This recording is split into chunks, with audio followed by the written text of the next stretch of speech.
আসসালামু আলাইকুম বন্ধুরা, শান্তির ব্লগার রান্নায় জানাই সবাইকে স্বাগত। প্রতিদিনের মতো আবারও চলে এসেছি আপনাদের মাঝে আর একটা রেসিপি নিয়ে। আজকে আমি করে দেখাবো ঢ্যাঁড়সের একটা রেসিপি। হাতে যদি সময় কম থাকে তো আপনারা এই রেসিপিটা মাত্র 10 মিনিটের মধ্যেই বানিয়ে নিতে পারবেন। তো চলুন শুরু করি। আমি এখানে ঢ্যাঁড়স নিয়ে নিয়েছি 250 গ্রাম। এরপর আমি ঢ্যাঁড়সগুলোকে সামনের অংশ পেছনের অংশ কেটে নেব। তো ভেন্ডি এই সামনের অংশ পেছনের অংশ কেটে নেব। এইভাবে করে সব ভেন্ডিগুলোকে আমি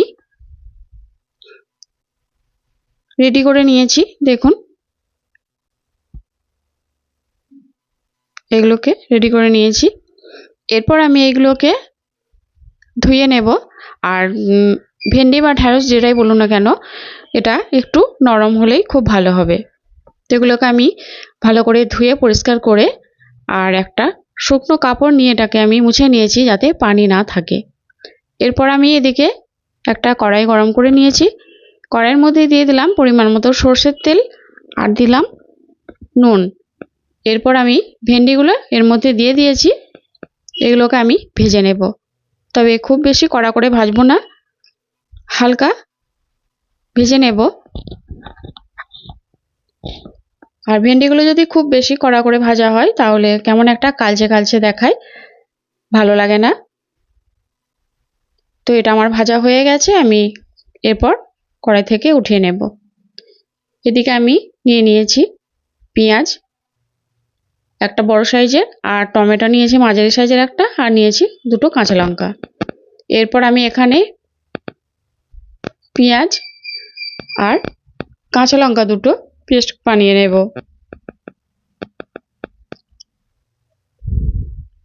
তো এদিকে ভেন্ডিগুলোকে আমি তুলে নিয়েছি। এরপর ওই কড়াইয়ের মধ্যেই দিয়ে দিলাম আবারও সর্ষের তেল, আর ফোড়নে দিয়ে দিলাম দুটো শুকনো লঙ্কা। এরপর ফোড়নটাকে আমি খুব ভালো করে ভেজে নেব।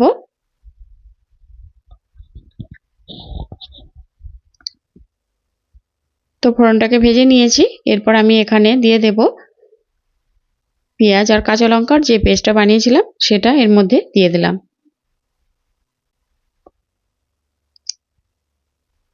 তো আমি এখানে 250 গ্রাম ঢ্যাঁড়স নিয়েছি, আর এখানে একটা বড় সাইজের পেঁয়াজ নিয়েছি। আপনারা যদি ঢ্যাঁড়সের পরিমাণটা বাড়িয়ে দেন তাহলে পেঁয়াজের পরিমাণটা একটু বাড়িয়ে দেবেন। বন্ধুরা, এই রান্নাটা খুবই সহজ আর খেতেও দুর্দান্ত লাগে। আপনারা গরম ভাতের সঙ্গে, রুটি, পরোটা সব কিছুর সঙ্গে এটা খেতে পারবেন, দারুণ খেতে লাগে। তো মশলাটাকে আমি খুব ভালো করে ভেজে নেব। এরপর আমি এখানে দিয়ে দিলাম আদা রসুনের পেস্ট। তো দেখুন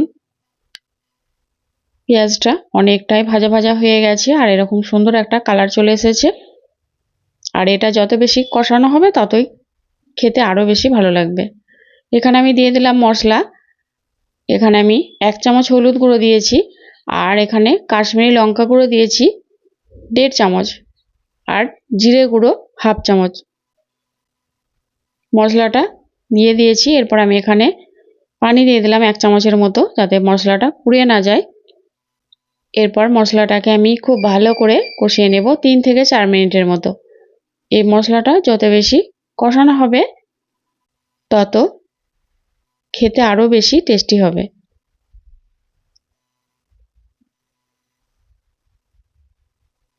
তো আমি এখানে কাঁচা লঙ্কা বাটা দিয়েছি, আর এখানে শুকনো লঙ্কা ফোড়নে দিয়েছি, তার জন্য আমি এখানে আর লঙ্কা গুঁড়ো ব্যবহার করিনি, আমি এখানে কাশ্মীরি লঙ্কাটাই ব্যবহার করেছি।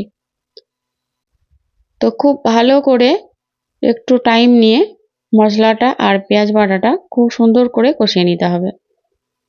এরপর আমি এখানে দিয়ে দিলাম টমেটো কুচি। টমেটো কুচিটা দিয়ে আবারও খুব ভালোভাবে এর সঙ্গে নেড়ে চেড়ে মিশিয়ে নেব।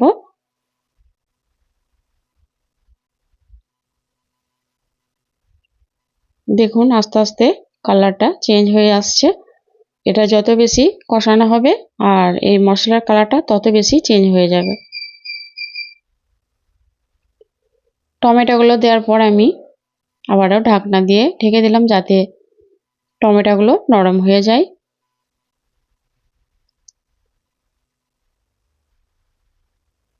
তো আবারও এর সঙ্গে একটু ভালো করে নেড়েচেড়ে মিশিয়ে নিলাম। টমেটোগুলো একেবারেই নরম হয়ে গেছে। এরপর আমি এখানে দিয়ে দিলাম 1 চামচ চিনি। চিনিটা অবশ্যই দেওয়ার চেষ্টা করবেন।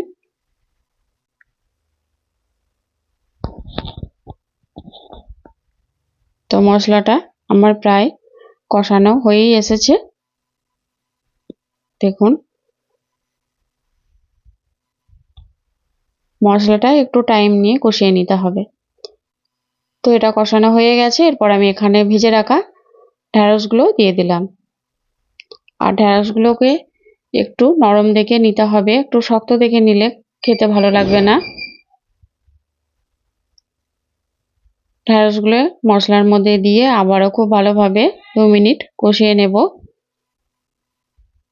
এখানে আমি কোনো পানি ব্যবহার করিনি এখনো। আর ঢ্যাঁড়সগুলো তো এমনিতেই ভাজার সময় সেদ্ধ হয়ে গেছে। এখানে সেদ্ধ হওয়ার আর কিছু নেই। আর এটা তো ঝোল হবে না, একটু মাখো মাখো হবে। তো এখানে আমি 3 থেকে 4 চামচের মতো পানি দিয়ে দিলাম।